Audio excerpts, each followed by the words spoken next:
Se você puder, abra a sua Bíblia comigo no Evangelho de Mateus, no capítulo 18, e nós vamos ler juntos dos versículos 7 até o 9. Eu vou ler na Almeida Revista Atualizada, mas qualquer que seja a sua versão, eu quero que você me acompanhe. São palavras do Senhor Jesus e ele diz: ai do mundo por causa dos escândalos, porque é inevitável que venham escândalos. Mas ai do homem pelo qual vem o escândalo. Portanto, se a tua mão ou o teu pé te faz tropeçar, corta-o e lança-o fora de ti. Melhor é entrares na vida manco ou aleijado, do que, tendo duas mãos ou dois pés, seres lançado no fogo eterno. Se um dos teus olhos te faz tropeçar, arranca-o e lança-o fora de ti. Melhor é entrares na vida com um só dos teus olhos, do que, tendo dois, seres lançado no inferno de fogo. Jesus faz uma afirmação categórica, absoluta, não merece discussão, não é de difícil interpretação. Ele diz: é inevitável que venham escândalos. Então essa classificação de Jesus mostra que os escândalos são inevitáveis. Mas logo depois ele diz: ai do homem por meio do qual vem o escândalo. E depois de dizer ai desse por meio do qual vem aquilo que é inevitável que venha, ele fala a respeito de se a tua mão ou o teu pé te faz tropeçar. Qual a ideia de tropeçar apresentada aqui? Eu quero chamar a sua atenção para o significado da palavra traduzida escândalo. Eu creio que a palavra escândalo, que é muito próximo do que aparece lá no original do grego antigo, no koiné, que é escandalon, ela não resume exatamente o que está sendo dito. De acordo com o dicionário Vine, a palavra escândalo, ele diz o seguinte: originalmente era o nome da parte de uma armadilha, na qual se colocava a isca, por conseguinte a armadilha ou a própria isca. No Novo Testamento, escândalo sempre é usado metaforicamente, na maioria das vezes, acerca de qualquer coisa que desperta preconceito, ou torna-se obstáculo para outros, ou os leva a cair no caminho. O léxico de Strong apresenta o significado de escândalo assim: uma vara móvel ou gancho de uma armadilha, vara de armadilha, armadilha, cilada, qualquer impedimento colocado no caminho e que faz alguém tropeçar ou cair, pedra de tropeço, qualquer pessoa ou coisa pela qual alguém torna-se presa no erro ou pecado. A tradução brasileira de 1917, que teve como um dos consultores da língua portuguesa nada menos do que Rui Barbosa, traduziu assim: ai do mundo por causa dos tropeços. A Nova Almeida Atualizada diz: ai do mundo por causa das pedras de tropeço. E a Nova Versão Internacional, uma tradução que a gente chama de pura equivalência, não literalidade, ela interpretou e diz: ai do mundo por causa das coisas que fazem cair no pecado. Na nossa cabeça, a ideia de escândalo é quando a vergonha de alguma coisa errada cometida por alguém é exposta. E normalmente nós pensamos em escândalo como o problema de alguém veio à tona e se tornou conhecido de outros. Mas por mais que a vergonha tenha sido compartilhada e tornada pública, nós ainda pensamos que é o problema só da pessoa. A ideia de escândalo na Bíblia não é apenas o pecado que alguém comete, é o impacto que isso tem na vida de outros. Tem muito mais a ver com o dano a terceiros do que apenas o pecado propriamente dito. E eu quero que a gente possa olhar devidamente para o que o Senhor Jesus falou. O tema da minha mensagem hoje é uma pergunta. E ele faz muito mais sentido quando a gente olha ali o aspecto ortográfico, né, a grafia, a escrita, do que só falar. Né? Porque aqui nós temos duas perguntas: escândalos inevitáveis e ao mesmo tempo, separando o in, a pergunta é: escândalos evitáveis? Jesus começa falando que é inevitável que venham escândalos. Então a classificação de escândalos como inevitáveis é bíblica. Mas no mesmo texto, Jesus vai para uma linha de pensamento e aplicação prática, onde ele mostra que os escândalos são evitáveis. E não, ele não está se contradizendo, né? Apesar do paradoxo, da aparente contradição. A palavra de Deus não se contradiz, Jesus não está se contradizendo. E eu quero mostrar que as declarações dele, que vêm no mesmo texto, não são divergentes, elas são complementares. Há uma perspectiva de aplicação para a classificação de inevitável e há uma perspectiva bíblica de aplicação para aquilo que é evitável. Mas antes que a gente fale disso, eu gostaria só de chamar a sua atenção que os escândalos podem ocorrer quando falamos do tropeço colocado diante de outros, por meio da decepção, da falha de alguém, né, o que isso gera na vida de outros, como também por deliberada tentativa de prejudicar outros. Numa das 7 cartas às igrejas da Ásia, no Apocalipse, no capítulo 2, no verso 14, Jesus fala assim: tenho todavia contra ti algumas coisas, pois que tens aí os que sustentam a doutrina de Balaão, o qual ensinava Balaque a armar ciladas, colocar armadilhas, aqui escândalo, diante dos filhos de Israel, para comerem das coisas sacrificadas aos ídolos.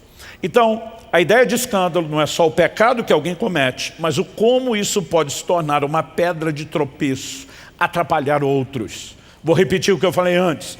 O conceito tem mais a ver com o dano a terceiros do que apenas aquilo que o pecado faz contra nós mesmos na nossa relação com Deus.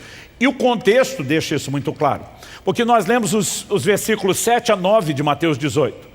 Mas eu me lembro de um ditado que já foi popular, hoje em dia não é, no meio cristão. Eu ouvia isso ser repetido tanto dentro de casa como na igreja. O ditado era: texto sem contexto não passa de pretexto. Na interpretação bíblica a gente sempre procura olhar o contexto. E eu gostaria que você tivesse a paciência de ver comigo os versículos anteriores de Mateus 18. A gente leu antes do 7 a 9, eu quero ler os anteriores, do 2 ao 6. O texto diz assim: Jesus, chamando uma criança, colocou-a no meio deles e disse: em verdade vos digo que, se não vos converterdes e não vos tornardes como crianças, de modo algum entrareis no reino dos céus. Portanto, aquele que se humilhar como essa criança, Jesus está falando de uma criança literal, idade cronológica, esse é o maior no reino dos céus. E quem receber uma criança tal como esta em meu nome, a mim recebe. Qualquer, porém, que fizer tropeçar aqui é por escândalo. Qualquer, porém, que fizer tropeçar a um desses pequeninos que crê em mim, melhor lhe fora que se lhe pendurasse ao pescoço uma grande pedra de moinho e fosse afogado na profundeza do mar. Jesus toma uma criança literal e ele, a partir disso, começa a falar: se o comportamento de vocês não for semelhante a uma criança, não há a menor chance de que você possa desfrutar do reino. Mas depois ele diz: quem fizer uma criança como essa tropeçar. E a partir daqui que a ideia de tropeço, de escândalo aparece. Então ele diz: ai do mundo por causa dos escândalos. Ai do mundo porque eles trazem dor, eles trazem vergonha, eles trazem decepção, o seu estrago é inestimável. Mas ele também diz: ai do homem por meio do qual os escândalos vêm. Daqui a pouco nós vamos mexer no assunto de juízo sobre os promotores de escândalo. Mas antes disso, eu gostaria de chamar a sua atenção que Jesus está tentando proteger essas crianças. E isso precisa despertar em mim e em você uma consciência. Como igreja, como cristãos e ao mesmo tempo como cidadãos de uma sociedade que deveria proteger melhor as suas crianças. Nós estamos vendo o nível de abuso que estão tentando impor sobre as nossas crianças e nós não podemos assistir isso calados. Hashtag fica a dica. Voltando para o texto bíblico. O Senhor Jesus fala de crianças literais, mas quando você olha o ensino bíblico, nós não podemos excluir, embora a aplicação primária sejam de crianças literais, nós não podemos excluir aquelas que classificamos como espirituais.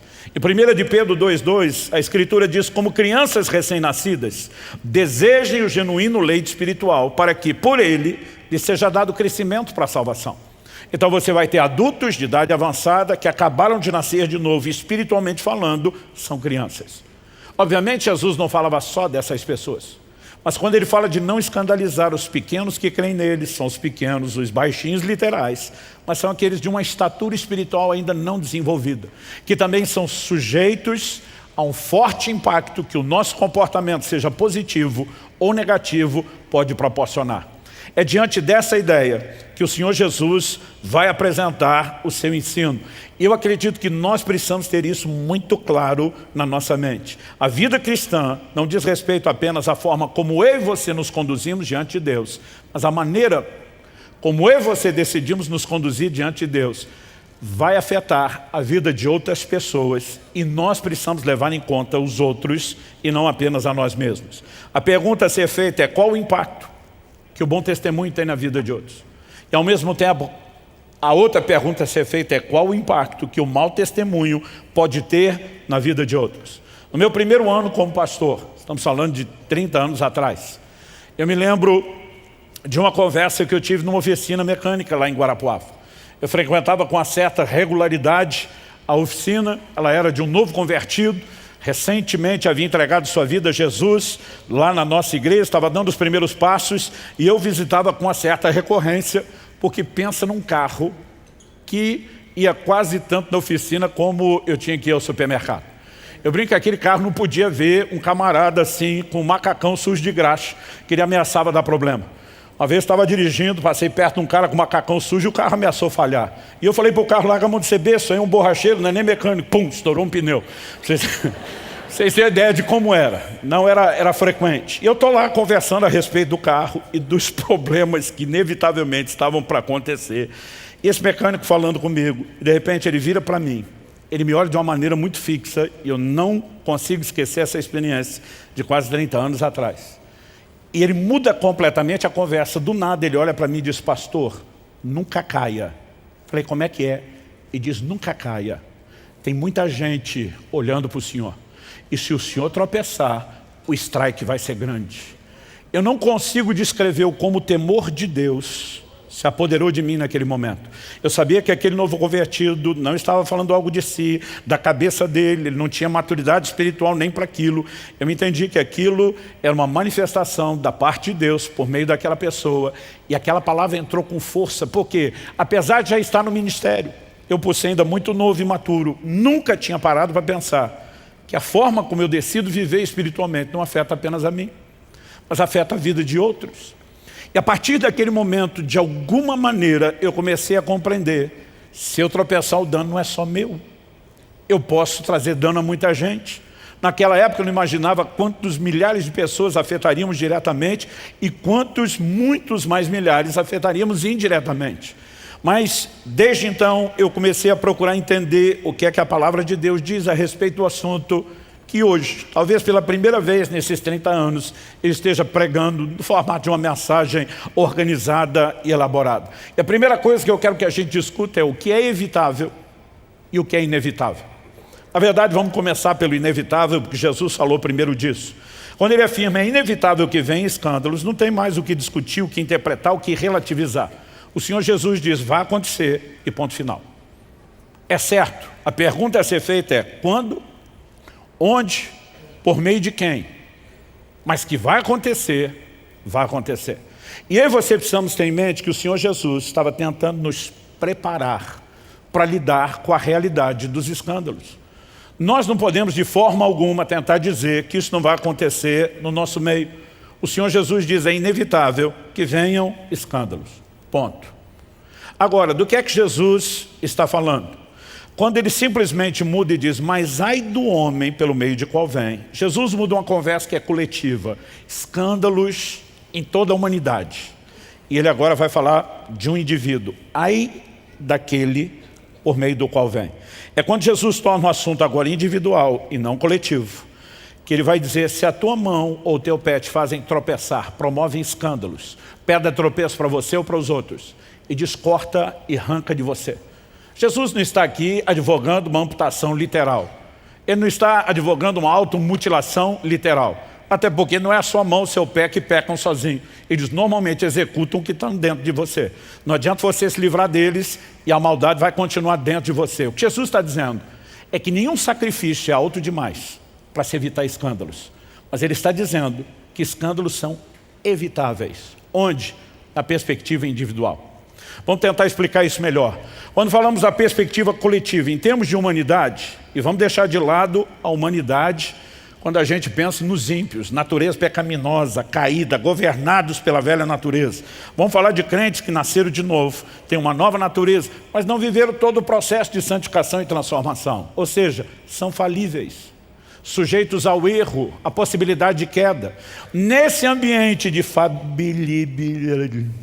esse ambiente de gente falíveis, eu vou tentar falar isso e não vai sair. Nós precisamos entender que os escândalos vão pipocar. O que Jesus está dizendo é inevitável que eles apareçam. Por quê? Eu e você não temos controle sobre a decisão de outros. Então, quando falamos dos escândalos na perspectiva coletiva, eles são inevitáveis, não depende de nós. Mas quando ele traz o assunto para o individual, eu e você precisamos entender que o que a Bíblia está nos ensinando é que eles são evitáveis. Ou seja, eu e você vamos reconhecer, de acordo com o que Jesus falou, os escândalos vão pipocar por aí. Mas através de mim, não. É uma escolha que eu e você, enquanto indivíduos, podemos fazer. E tudo que Jesus ensina na sequência não faria o menor sentido se os escândalos não tivessem esse aspecto de serem evitáveis. Os outros textos bíblicos que nós vamos ler não fariam o menor sentido, porque não foi só Jesus que falou a respeito do assunto. Por exemplo, em Romanos, no capítulo 16, nos versos 17 e 18, Paulo diz: rogo-vos, irmãos, que noteis bem aqueles que provocam divisões e escândalos em desacordo com a doutrina que aprendestes. Afastai-vos deles, porque esses tais não servem a Cristo, nosso Senhor, e sim a seu próprio ventre, e com suaves palavras e lisonjas enganam o coração dos incautos. E diz: tem gente inocente sendo enganada? Tem, mas afaste-se dessas pessoas. As orientações sobre a possibilidade de evitá-los, elas se estendem. Por exemplo, além daqueles que deliberadamente se opõem a essa doutrina, nós temos aquilo que não dá para classificar como pecado direto. Eu classificaria de indireto. O que é isso? É quando o erro não está necessariamente naquilo que você faz, mas na maneira como você faz. Eu classificaria isso de uma liberdade irresponsável. Em Romanos, no capítulo 14, de 13 a 15, o apóstolo Paulo, falando pelo Espírito de Deus, diz: não nos julguemos mais uns aos outros. Pelo contrário, tomai o propósito de não pôr de tropeço ou escândalo ao vosso irmão. Vamos fazer uma pausa. Você pode repetir isso comigo? Diga: tomai o propósito de não pôr de tropeço ou escândalo ao vosso irmão. Se os escândalos não fossem evitáveis, por que a Bíblia nos mandaria firmar o propósito de evitar o escândalo? Na perspectiva individual, eles são evitáveis. Agora, Paulo continua e diz: eu sei, verso 14, estou persuadido no Senhor Jesus de que nenhuma coisa é de si mesmo impura, salvo para aquele que assim a considera, para esse é impura. Se por causa de comida o teu irmão se entristece, já não andas segundo o amor fraternal. Por causa da tua comida, não faças perecer aquele a favor de quem Cristo morreu. Gente, para nós hoje, muitas vezes a gente não percebe o quão sensível esse assunto da alimentação era no início da igreja. Quando se conversava com os judeus, que durante séculos e séculos seguiram a lei de Moisés, havia muitas determinações classificando o que era puro e o que era impuro, o que se podia e o que não se podia comer. Paulo está tratando com toda a clareza do assunto. Ele diz: estou persuadido no Senhor Jesus de que nenhuma coisa é impura. Ele começa Romanos capítulo 14 dizendo: um crê que pode comer de tudo. O outro fraco na fé, ele chama isso de débil na fé, acredita que só pode comer legumes. Essas disputas existiam não só no meio dos judeus, que tinham dificuldade de entender Hebreus 7,12, com a mudança de sacerdócio, a mudança de lei. Alguns deles estavam muito presos, mas quando o evangelho agora migra para o meio dos gentios, a confusão só aumentou. Porque no meio dos gentios o que eles tinham não era o entendimento de uma lei divina, eram práticas do chamado mundo pagão. Então muitos deles eram veganos não por opção de saúde, mas simplesmente por questões religiosas, porque para alguns deles comer carne era um ato profano. Então isso deu muito pano para manga no início da igreja. Paulo está dizendo: ei, eu sei, estou persuadido no Senhor que nada é impuro para si mesmo, a não ser para aquele que assim considera e resolveu acreditar nisso. Mas ele está dizendo ainda que você tem essa liberdade de entender que comer de tudo não é pecado. Se você advogar o uso da sua liberdade de maneira irresponsável e atropelar o seu irmão, você está faltando com amor e você está levando outras pessoas ao tropeço. Ou seja, errado não é só aquilo que você faz. Às vezes você pode fazer uma coisa certa e advogá-la do jeito errado e ainda assim trazer dano para pessoas que são fracas na fé. Andar em amor previne escândalos. 1 de João 2,10 diz: aquele que ama seu irmão permanece na luz e nele não há nenhum tropeço, no grego escândalo. Agora, o oposto, a falta de amor, só vai trazer dano. No verso 11 de 1 de João 2, a Bíblia diz: aquele porém que odeia seu irmão. Odeia seu irmão na Bíblia não é apenas a vontade de tentar matar alguém, é a falta de se importar e de andar em amor. Aquele porém que odeia seu irmão está nas trevas, anda nas trevas, não sabe para onde vai, porque as trevas lhe cegaram os olhos. A Bíblia nos mostra que na perspectiva coletiva, os escândalos são inevitáveis, vão acontecer. A pergunta, como eu disse, é quando, onde, por meio de quem? Porque nós não podemos controlar a escolha de outros. Mas no âmbito pessoal, os escândalos são evitáveis, porque eu e você podemos ter gerência sobre nós mesmos, sobre as nossas escolhas e dizer: isso não terá lugar na minha vida. Definido isso, em segundo lugar, eu quero te lembrar de uma das essências do cristianismo, que é o princípio do exemplo. O exemplo não é apenas uma forma didática, ele é a forma didática. E não apenas quando falamos da formação de discípulos. O pastor Marciano falou, vocês acreditaram na gente quando éramos os improváveis. E foi um bom exemplo, porque hoje eles estão acreditando em muitos de vocês que também eram improváveis. Jesus diz em João 13,15, eu vos dei exemplo para que como eu fiz, vocês também façam. O ensino de Jesus não era só teórico, olha gente, façam isso. O ensino dele era muito prático.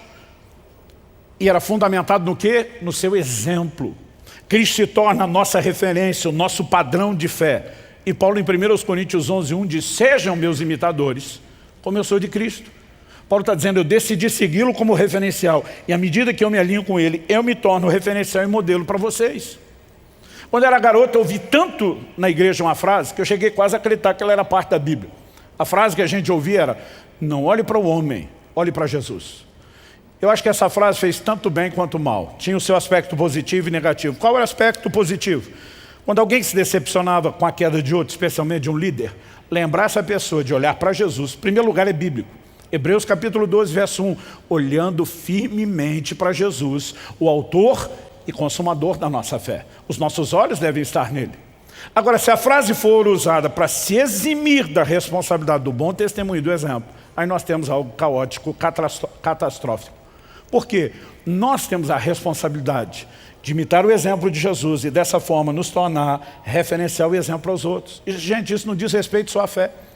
Quando Kelly e eu lançamos nosso livro Como Flechas sobre criação de filhos, eu me lembro de uma live que a gente estava fazendo com alguém, a pessoa do outro lado perguntou, e aí, o que vocês acham que é o mais importante na criação de filhos? Nós respondemos junto, como se tivesse combinado, em coro, o exemplo.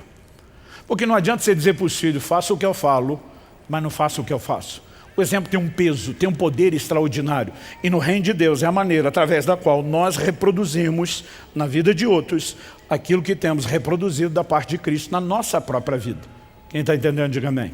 Quando você olha para a Escritura, nós precisamos entender essa declaração. Não olhe para o homem, olhe para Jesus. Na seguinte perspectiva, se alguém deixou de seguir o referencial, você o descarta e mantém os seus olhos em Jesus. Mas quando alguém está seguindo a Jesus como referencial, ele deve ter a consciência e a responsabilidade de ser modelo. E cada um de nós deve ter essa atitude e mentalidade. Isso não diz respeito apenas a uma liderança.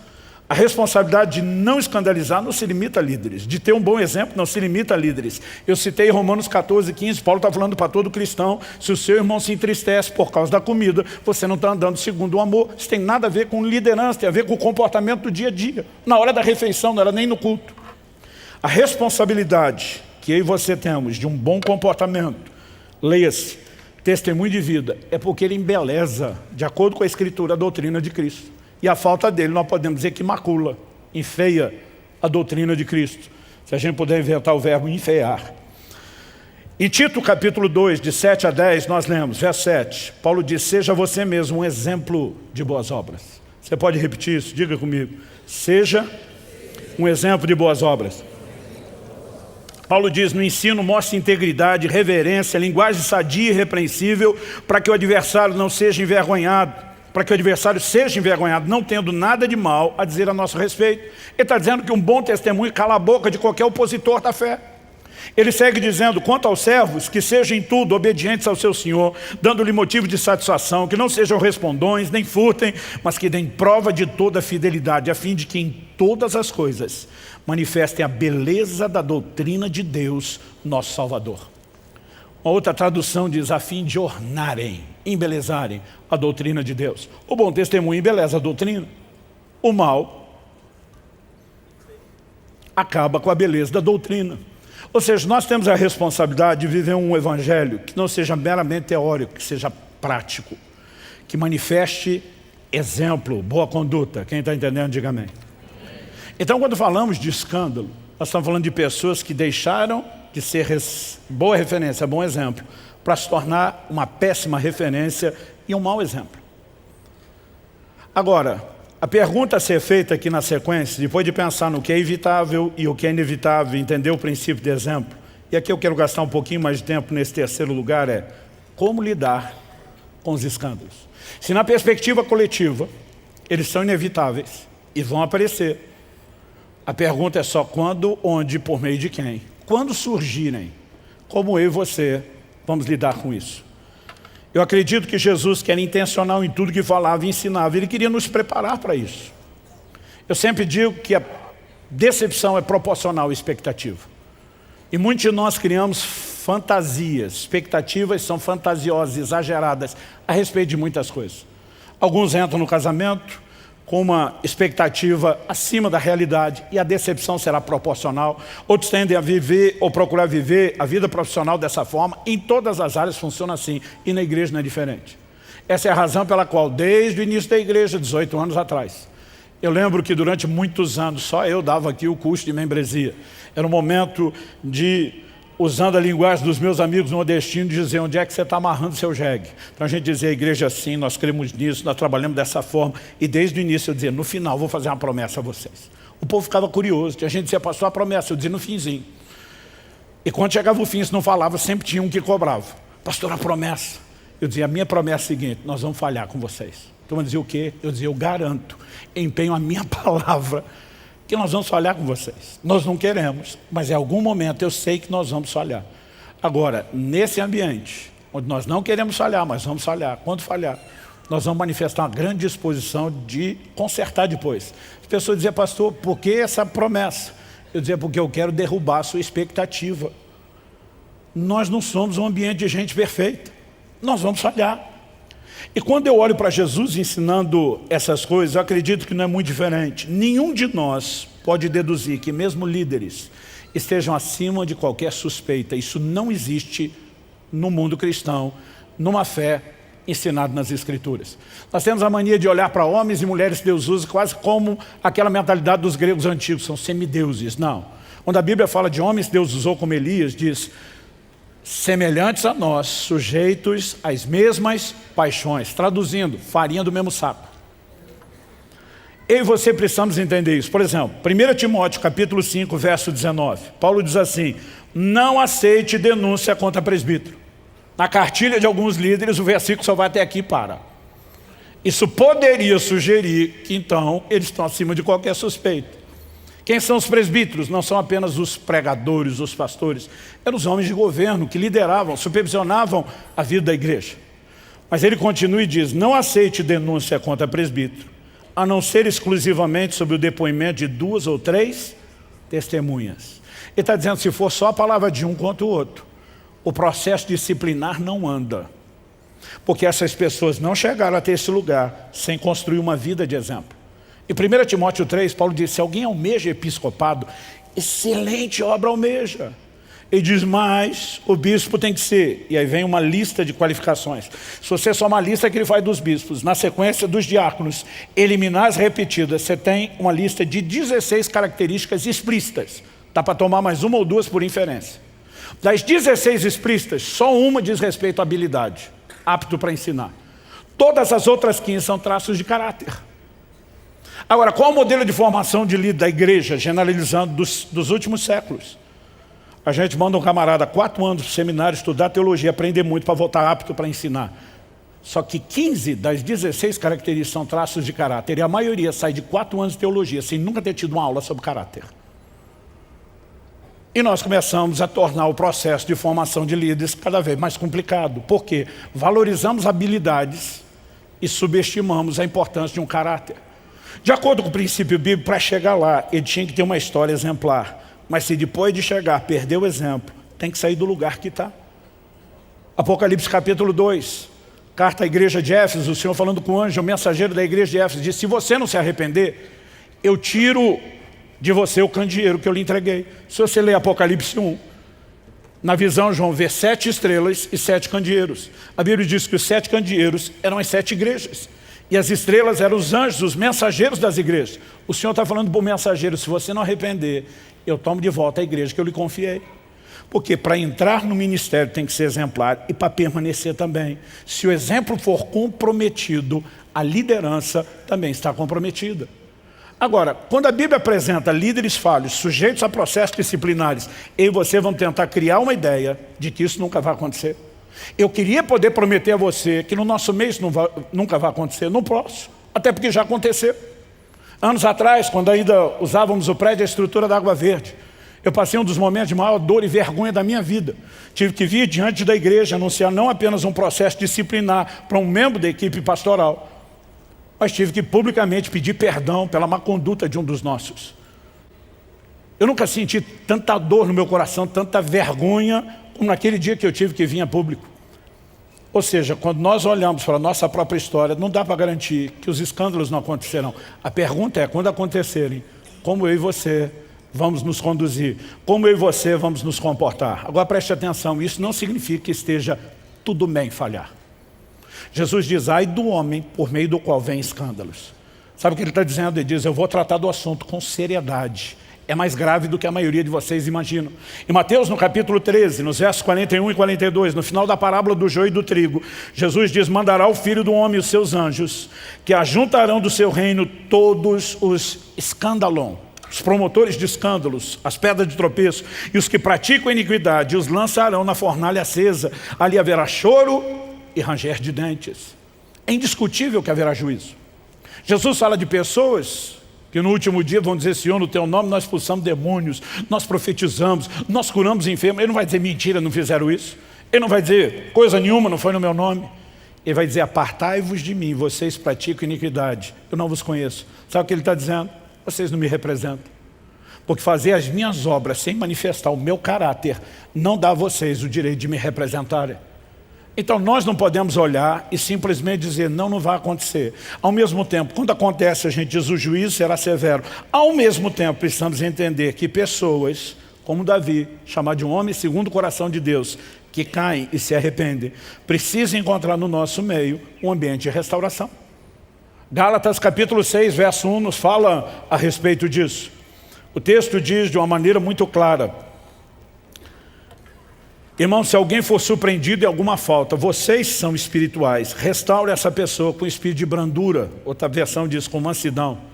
Mas ele também diz, e que cada um tenha cuidado, para que não seja também tentado. Ele está dizendo, mesmo vocês, os espirituais, que podem ajudar a restaurar, cuida. Porque o que aconteceu com ele poderia acontecer com você. Traduzindo, ninguém está acima de qualquer suspeito. O ambiente de amor e restauração não significa um ambiente de está tudo bem, pode fazer. Nós precisamos ter uma cultura, uma mentalidade forte para fazer todo o possível, para asfixiar toda a possibilidade de escândalo no nosso meio. Quem está entendendo, diga amém. E precisamos entender o assunto é sério e merece juízo, julgamento diferenciado. Mas a pergunta a ser feita é, e se alguém falhar? O que eu e você podemos fazer? Nós podemos escolher não promover o escândalo, mas não podemos escolher pelos outros. E outros escolherão promover o escândalo. E quando isso acontecer, a pergunta é, como eu e você devemos nos comportar? Eu quero te apresentar 4 perspectivas e vou te dar o fundamento bíblico. A primeira delas é, não se afaste de Jesus por causa dos que tropeçaram. Você pode repetir isso comigo? Diga, não se afaste de Jesus. Vamos fazer melhor, fala para o vizinho ao lado. Pastor, eu não falo com estranho, se apresenta antes então. Fala para o vizinho ao seu lado, diga, não se afaste de Jesus por causa dos que tropeçaram. Em Filipenses 3,18, o apóstolo Paulo diz, pois muitos andam entre nós, está falando de gente do meio, dos quais repetidas vezes eu lhes dizia, agora eu digo até chorando, que são inimigos da cruz de Cristo. No nosso meio surgirão gente que pela sua conduta não são promotores da mensagem da cruz, eles se tornaram inimigos, eles estão trabalhando contra ela. A pergunta a ser feita é, eu vou permitir que um inimigo da cruz me coloque contra aquele que morreu por mim na cruz? Eu vou deixar que a queda dele seja desculpa para que eu esfrie e me afaste de Jesus? De jeito nenhum. E aí nós voltamos para Hebreus capítulo 12, verso 1. Olhando firmemente para Jesus, o autor e o consumador da fé. Ele começou a minha fé, ele termina. Eu não vou deixar nenhuma dessas pessoas abortar o processo ou me roubar do relacionamento com ele. Quem está entendendo, diga amém. Segunda verdade, não desvalorize a palavra pelo não cumprimento dos que a ensinaram. Eu tenho visto muita gente. Quando eu falo muita gente, não são só gente que nós recebemos aqui. A maior igreja hoje no Brasil não se reúne nos prédios, não está em contato com os outros irmãos. Ela é composta de muita gente decepcionada pelo mau testemunho de muitos outros. Agora a pergunta a ser feita é, o não cumprimento da palavra por parte daqueles que a ensinaram invalida a verdade da palavra de Deus? Sim ou não? Vamos ver o que Jesus, o cabeça da igreja, ensinou. Mateus 23, de 1 a 3. Então Jesus falou às multidões e aos seus discípulos: na cadeira de Moisés se assentaram os escribas e os fariseus. Portanto, façam e observem tudo, não uma parte, tudo o que eles disserem a vocês, mas não os imitem em suas obras, porque dizem e não fazem. Jesus está confrontando um bando de religiosos hipócritas. Ele está dizendo: se vocês olharem para o comportamento deles, não merece ser imitado, porque eles não vivem o que estão ensinando a vocês. Mas o que eles estão ensinando não é um código de comportamento humano, é a palavra de Deus. Então obedeça a tudo o que eles ensinarem, enquanto eles estiverem ensinando a palavra. Só não olhe para o comportamento deles e não imite o mau testemunho deles. Mas sabe o que Jesus está dizendo? O não cumprimento da palavra por parte dos que ensinam não invalida a veracidade da palavra de Deus que nos alcançou. E nós temos um compromisso com a palavra, independente do bom testemunho de quem ensina. Quem está entendendo, diga amém. Terceiro lugar, afaste-se dos promotores de escândalo. Você pode repetir o segundo, diga: não desvalorize a palavra pelo não cumprimento dos que a ensinaram. Terceiro, repita comigo: afaste-se dos promotores de escândalo. Romanos 16, 17, Paulo diz: rogo-vos, irmãos, que noteis bem aqueles que provocam divisões e escândalos, em desacordo com a doutrina que aprendesse, afastai-vos deles. Ele não está falando de mera punição social. A Bíblia diz que quando alguém arrepende, a gente vai trabalhar a restauração. O que a Bíblia está falando de gente que continua promovendo sem se arrepender. Há um nível de relacionamento onde você não exerce mais influência e não proporciona mudança. E se você chegou nessa fase, o risco é que você seja influenciado. Sem contar que o relacionamento e o convívio com promotores de escândalo pode funcionar como uma espécie de cumplicidade ou de chancela sobre um comportamento errado. Então a Bíblia está dizendo: não se relacione com esse tipo de gente. É promotor de escândalo, afaste-se deles. Até porque esse negócio é contagioso. Quarto lugar, escolha olhar para os que permanecem firmes. Eu quero ler a declaração de Paulo. Eu li só o Filipenses 3,18 no início, mas eu quero ler ele dentro do contexto, do 17 ao 19. Paulo diz: irmãos, sejam meus imitadores e observem os que vivem segundo o exemplo que temos dado a vocês. Paulo dizia: eu estou imitando Cristo, e por isso eu posso dizer a vocês: me imitem. E não apenas me imitem, observem aqueles que estão seguindo o exemplo que nós temos dado. Paulo está dizendo: não apenas eu, mas muitos outros no meio de vocês são referenciais. Depois de dizer que tem bons referenciais, é que ele diz: pois muitos andam entre nós, dos quais repetidas vezes eu lhes dizia, agora digo até chorando, que são inimigos da cruz de Cristo. O destino deles é a perdição, o Deus deles é o ventre, e a glória deles está naquilo de que deviam se envergonhar, visto que só pensam nas coisas terrenas. Ele está dizendo: no nosso meio tem boa e má referência. Sabe o que ele está dizendo? Olha para as boas. Não coloque seus olhos nas más referências. Muitas vezes, porque estamos diante de pessoas que tiveram um mau comportamento, a gente decide ser influenciado pelos de mau comportamento e não pelos que seguem andando em integridade.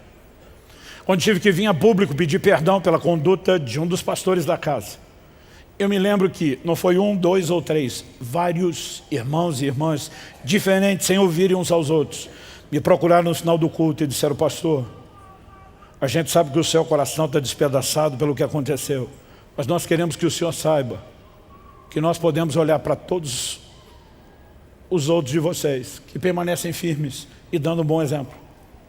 O mau testemunho de um não vai falar mais alto na nossa vida do que o bom testemunho de todos vocês.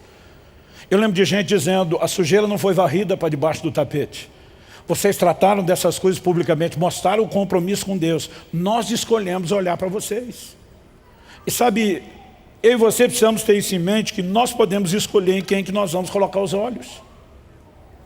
Quando a Bíblia fala a respeito dos líderes, eles não são perfeitos. E há um momento específico, onde eles vão se tornar uma referência inquestionável. Sabe quando? Depois que os seus dias na terra já terminaram. Hebreus capítulo 13, verso 7 diz: lembre-se dos seus líderes, os quais pregaram a palavra de Deus a vocês, e considerando atentamente o fim da vida deles, imitem a fé que tiveram. Aqueles que já partiram e deixaram um bom legado, entre eles nosso saudoso pastor Francisco, alcançam aquele lugar de dizer, esses inquestionavelmente podem ser imitados. Porque alguém pode 90, 95, 99% da sua vida manter um bom testemunho e estragar tudo no final.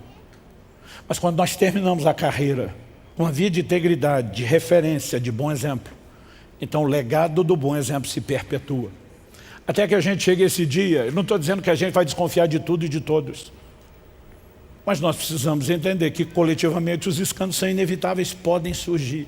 E quando surgirem a pergunta é, como eu e você vamos nos conduzir? Quem está entendendo, diga amém. Para terminar, eu acredito que nós precisamos ter uma fé, e esse é o ensino bíblico, que sobrevive a tudo. Pastor, o que o senhor quer dizer? Eu quero dizer que tem os dois lados da moeda, ou seja, eu e você precisamos entender não só o que os outros fazem podem trazer dano para nós, mas a nossa escolha de não nos dobrarmos às tentativas de dano contra nós. Em primeiro lugar, Jesus previu e nos preveniu de que haveria difamações. Eu vejo alguns crentes que ficam profundamente desanimados, abatidos, aborrecidos, porque tem gente falando mal deles. A gente tinha que esperar isso. Mateus capítulo 5, versos 11 e 12. Bem-aventurados são vocês quando, por minha causa, os insultarem, os perseguirem e mentindo, disserem todo mal contra vocês. Jesus não diz senta, chora, desanima, entrega os betes, ele diz alegrem-se, exultem, porque é grande a recompensa de vocês nos céus, pois assim perseguiram os profetas que viveram antes de vocês.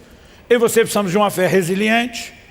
Ela tem que sobreviver às difamações e às tentativas das pessoas de falarem mal e mentirem contra mim e contra você. Segundo, Jesus tentou nos preparar para perseguições. Em Mateus capítulo 10, ele diz, quando porém perseguirem vocês numa cidade, fuja para outra. Ele diz, vai ter perseguição. Ele tentou nos preparar para ameaças de morte e até a possibilidade de morte. Mateus 10, 22, 23. Um irmão entregará à morte outro irmão, o pai entregará o filho. Haverá filhos que se levantarão contra os pais e os matarão. Todos odiarão vocês por causa do meu nome. Aquele, porém, que ficar firme até o fim, esse será salvo. O que ele está dizendo, não importa o nível de oposição, de ameaça, ou mesmo se chegarem às últimas consequências de matarem você por causa da sua fé em Jesus, o Senhor está dizendo, não desista. Ele está dizendo, sua fé tem que resistir a tudo. Agora, ele nos preparou para ter uma fé que aguenta difamação, perseguição, ameaça de morte, a própria morte, mas não sobrevive a escândalo. A quantidade de gente distante de Jesus hoje por causa do escândalo dos outros é enorme. E de forma alguma nós estamos tentando justificar o escândalo dessas pessoas. Eles serão julgados por Deus, mas preste atenção. A escolha de como se conduzir diante do que outros fazem, mesmo tentando trazer dano a você, é sua e não é deles. Paulo escreve aos Coríntios, em 1 Coríntios 11, 18 e 19, ele diz, porque antes de tudo, estou informado de que quando se reúnem na igreja, existem divisões entre vocês. E eu, em parte, acredito que isso é verdade. E até é necessário que haja partido entre vocês, para que também os aprovados se tornem conhecidos. Paulo está dizendo, é necessário. Outro dia eu vi um irmão reclamando, pastor, tem muita imaturidade no nosso meio. Eu falei, é nessa hora que os maduros aparecem. E o irmão não está aparecendo. Porque sabe, é fácil ficar falando dos outros. A pergunta é como você vai reagir diante da fraqueza, da debilidade e da imaturidade dos outros, da carnalidade de outros, ou mesmo do escândalo de outros.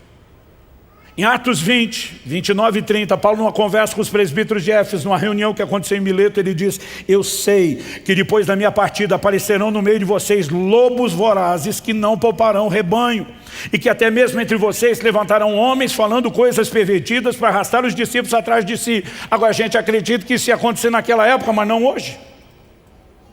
A verdade é que eu e você precisamos ter um coro um pouquinho mais forte. E nós precisamos ter um entendimento claro do que a Bíblia ensina. Na próxima fase que virá, nós teremos a responsabilidade de viver uma vida de compromisso, de integridade, de exemplo como nunca antes. Nós precisamos criar um ambiente de entendimento bíblico, de rendição ao Senhor, que asfixie toda a possibilidade de escândalo. Mas se surgirem, nós precisamos ter uma resiliência de fé, dizendo, meu compromisso com Jesus seguirá inalterável, independente da esculhambação dos outros. Uma fé que sobrevive a tudo. Quem está entendendo, diga amém. Para terminar, eu vou mexer na parte que alguns não gostam. O ensino de Jesus sobre escândalo incluiu o perdão aos que falham conosco. Em Lucas 17, nós temos um detalhe que no registro de Mateus 18 não entra. Lucas 17, 1 a 4. Jesus disse aos seus discípulos, é inevitável que existam pedras de tropeço, no grego, escândalo, mas ai de quem é responsável por elas. Seria melhor para esse que uma pedra de moinho fosse pendurada ao seu pescoço e fosse atirado no mar do que fazer tropeçar um desses pequeninos. Deixa eu fazer uma pausa antes de terminar o texto todo está tudo junto, mas deixa eu fazer a pausa. Jesus não está fazendo apologia ao suicídio. No meu entendimento bíblico, isso precisa ficar claro para nós, enquanto igreja local. O suicídio está numa condição complicada quando falamos de salvação. Paulo escreve aos Coríntios e diz, se alguém destruir o corpo, que é o santuário do Espírito, Deus o destruirá. O cara já destruiu o corpo, o que é que sobrou para Deus destruir depois? O que você acha que é essa destruição? Você está falando de condenação eterna? Nós podemos abrir discussões sobre casos de sanidade mental. O juízo com que alguém fez uma escolha. Mas não podemos ter uma mentalidade tolerante ao suicídio. Dar fim à própria vida não é o caminho de Deus para ninguém. Que ninguém ceda a esse tipo de pressão, não importa o seu nível de desespero. Que ninguém deixe de ser misericordioso, eu diria mais do que empático, cheio de compaixão por qualquer pessoa à sua volta e que dê sinais de aflição ou sofrimento nessa hora. Nós precisamos de uma mão amiga, mais do que a mão no ombro, intercessão, oração, jejum, apoio, suporte, mas nós não podemos criar uma mentalidade de tolerância ao suicídio. Nós precisamos promover um ensino contrário. Então não, Jesus não faria apologia ao que a Bíblia é contrária. O que é que ele está dizendo? Em primeiro lugar, ele está dizendo, se você vai escolher viver uma vida onde os escândalos entram, você não deveria imaginar que vale a pena viver esse tipo de vida. É mais importante do que viver, evitar escândalos. Outro dia alguém falou, mas pastor, se na sua teologia o suicida está pegando um passaporte meio que direto para a condenação eterna, por que é melhor o cara fazer isso do que dar escândalo? Eu falei, é melhor ele ir para o inferno sozinho do que arrastar um monte de gente com ele. Dá para entender a diferença? A condenação eterna não é só dos que abriram mão da salvação, do nível pessoal. A Bíblia diz que lá cada um será julgado de acordo com as suas obras. E quanto mais gente o cara arrastou com ele para o inferno, maior será o nível de condenação que ele vai viver. Então Jesus está dizendo, é melhor você se despachar para lá, sozinho, do que arrastar mais gente com você, porque a coisa vai ficar ainda pior. Mas não, Jesus não está dizendo faça isso. Ele está dizendo, não vale a pena viver para se tornar um promotor de escândalo. Então, se eu e você entendemos isso, nós não vamos dar fim à vida. Nós vamos escolher viver da forma correta. Deu para entender? Depois de deixar claro o assunto, Jesus emenda e diz, tenham cuidado. Cuidado com o quê? Se o seu irmão pecar, repreenda-o.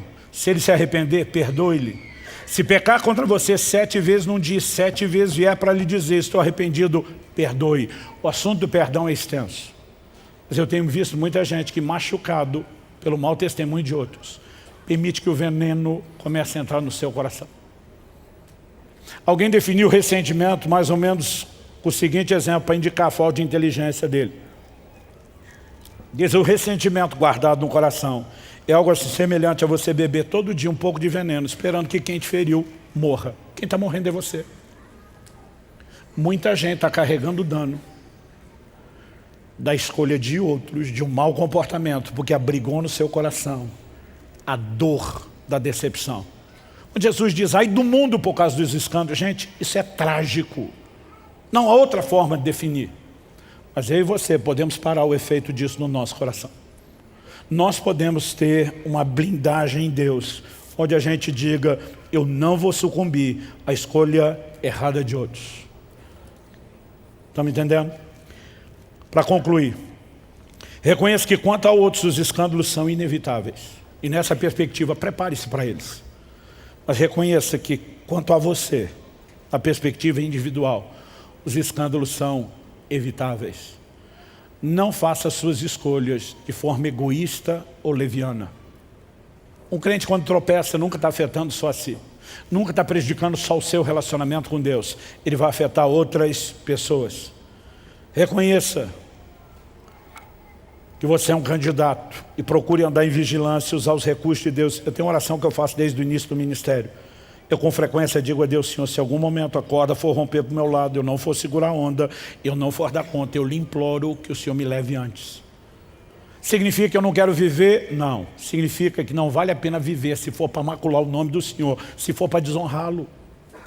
E já falei para minha mulher e toda a equipe pastoral, se eu for embora cedo, não ore para eu ressuscitar. Porque só há uma possibilidade de eu ir embora cedo, é de eu me poupar de alguma bobagem. Então vocês estão proibidos de orar. Significa que eu estou esperando que isso aconteça? Não. À medida que eu oro isso, dia após dia, eu estou me lembrando que antes de qualquer escolha, eu preciso ficar longe do escândalo e honrar o Senhor. Porque se naquela época, cuidando de algumas poucas centenas de pessoas, a advertência do mecânico lá era: o strike será grande. Eu fico imaginando hoje o lugar que eu estou. Eu não tenho o direito de tratar o ministério como se fosse só um privilégio e não uma responsabilidade. Isso aqui é um bom motivo para ficar longe dos escândalos. Jesus diz: se você os evitar, você entra na vida. Ele diz: mas os meus anjos vão recolher os promotores de escândalo, vão lançar no fogo do inferno. Eu acho que só isso já era motivo suficiente, mas ainda seria uma perspectiva egoísta. Nós precisamos pensar não só em nós.